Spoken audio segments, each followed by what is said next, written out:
Okay, so another video naman tayo ngayon mga kaibigan. Gagawan ko lang ng follow-up video yung ginawang kong tutorial regarding sa sinusundan na kotse or sasakyan, na kung papaano malalaman kung nakatutok na tayo sa ating sinusundan. Actually mga kaibigan, so maraming nag-react, maraming nag-comment na unsafe daw yon sa beginner.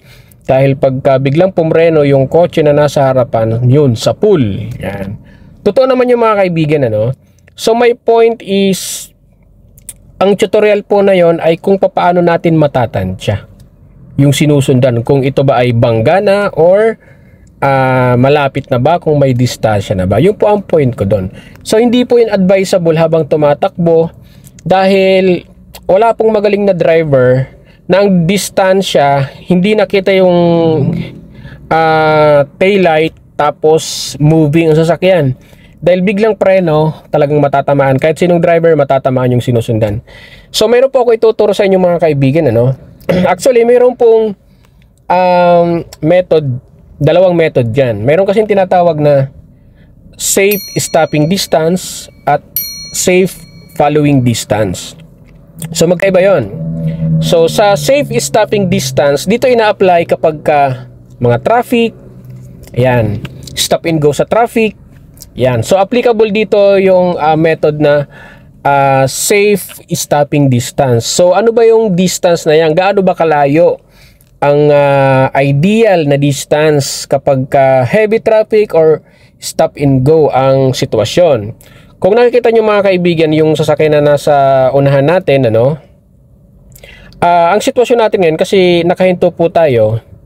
So ang sitwasyon natin ngayon ay malapit tayo dyan sa kotse kasi nakahinto tayo. So what if nandun tayo sa traffic situation, stop and go ang nangyayari? So iwasan po natin yung mga gantong distance kasi wala na po yan eh. Medyo malapit na po tayo dyan, nakatutok na yan. So ngayon, ang method po na tinatawag na safe stopping distance, at least 1 car length ang distance. So paano ba natin masusukat ang isang haba ng sasakyan sa ating in between sa ating sinusundan? Okay.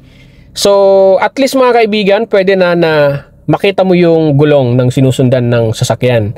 Katulad po nito, hindi natin kita yung gulong. So obviously, malapit po tayo, nakatutok tayo sa sinusundan kung traffic man ang sitwasyon.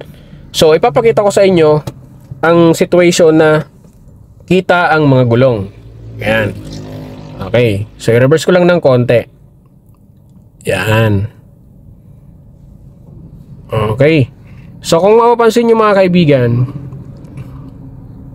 okay, nakikita na natin yung part ng mga gulong natin sa lower part. Yan. So yan, ang length po niyan mga kaibigan, ang distance niyan in between ng sasakyan na yon tsaka yung ating uupuan ngayon sa loob dito sa sasakyan. So 1 car length po yan, isang haba na ng kotse yan, ng sasakyan. So ngayon, ito po yung applicable or ideal na distance between the sinusundan tsaka yung sasakyan natin kung traffic or heavy or stop and go ang nangyayari. So ngayon, yung iba kasi iniisip may sisingit. So wag pong ganoon ang ating instinct, no, or yung ating iniisip. So mas maganda ho kung nandun tayo lagi sa tinatawag na safe stopping distance. So in case man na pwede tayong lumipat, makakalipat tayo, or may pagkakataon yung sasakyan sa unahan pagka medyo paahon, yan, so safe, hindi tayo aabutin in case man na magkaroon ng malfunction or umatras yung sinusundan natin. So yan po ang tamang distance. Ang tawag po dito mga kaibigan ay safe stopping distance in case of traffic or heavy traffic, stop and go ang sitwasyon. So paano naman yung tinatawag na safe following distance? Okay, ang safe following distance po mga kaibigan, so ito po yung tumatakbo pareho yung sasakyan na sinusundan natin. So pareho tayong moving. So ngayon, ang sukat po na kailangan nating sundin dito, at least 10 seconds. Yan. Paano ba ina-apply ang 10 seconds distance? Okay. So again mga kaibigan, ang 10 seconds distance ay applicable yan kapag moving po ang sasakyan. yung sinusundan natin, moving siya. Let's say for example, nandun tayo sa highway or sabihin na nating expressway, startle. Yan, medyo matutulin yung mga sasakyan. So pagka ganito po mga kaibigan, mga highway, so pwede na po dito ang 5-second rule. Yan, kasi highway po ito. Kasi ang maximum, minimum and maximum speed limit dito ay around 40, 60, 80. Yan, pwede dyan. Pero pag nandun po tayo sa expressway mga kaibigan, so lubhang matutulin po ang mga sasakyan. So ina-apply po natin dyan ay 10-second rule. So paano ba natin gagawin ang 10-second rule since parehong moving ang sasakyan na sinusundan natin tsaka yung dinadrive natin? Okay, ganito lang po ay mga kaibigan, ano? So say for example, may poste. Yan. Example yan po, yung poste na yon, yan, yung malaking poste na yan, yan. Okay. Sa pamamagitan po na yan mga kaibigan, kaya po nating i-apply yung 10 seconds or 5-second rule para may sapat po tayong distance sa sinusundan natin. So ganito lang po ay mga kaibigan. So say for example again, ito po yung kotse na sinusundan natin. Pareho pong moving yan, ano? Moving po, pareho. Ayan, yung sinusundan natin tsaka yung dinadrive natin sa highway. O sabihin na natin sa highway. So apply natin yung 5-second rule. Ayan. Pagtapat po ng kotse na yan na sinusundan natin dyan sa poste, yan, kasi makikita naman natin yan. Okay, pagtapat yan sa poste ng sinusundan natin sa sakyan, so let's start to count hanggang 5 seconds. Yan. So example, tumapat yung kotse na dyan sa poste na yan, count po tayo. 1, 2, 3, and 4, and 5. And that is the ideal distance kung pagdating sa 5 counts ay doon na rin tayo tatapat sa poste kung saan tayo nag-start sa pag-count. So again, ulitin ko po, no? Yung kotse po na sinusundan natin, pagtapat sa poste na ginawa nating reference point, kakount ka lang ng 5 seconds. So pagdating ng 5 counts, dapat doon sa poste kung saan ka nagsimula mag-count, doon ka na rin tatapat.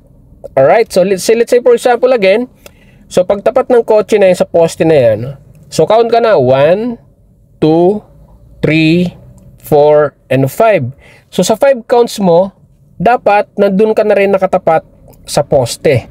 So yun po yung safe following distance na tinatawag. Kung ang nangyari ay nasa 3 seconds pa lang yung count mo, pero nandun na tayo nakatapat sa poste. So ibig sabihin yun mga kaibigan, mas matulin po yung takbo natin kumpara sa sinusundan nating sasakyan. So unsafe po yun. So ang ligtas po kasi, ang safe po kasi mga kaibigan, yung doon kung saan ka nagtapos mag-count, dapat doon ka rin tatapat sa poste kung saan ka nagsimula magbilang. Same rin po mga kaibigan sa expressway, ano? So pag nandun po tayo sa expressway, may sinusundan tayong sasakyan, so count po tayo ng 10 seconds.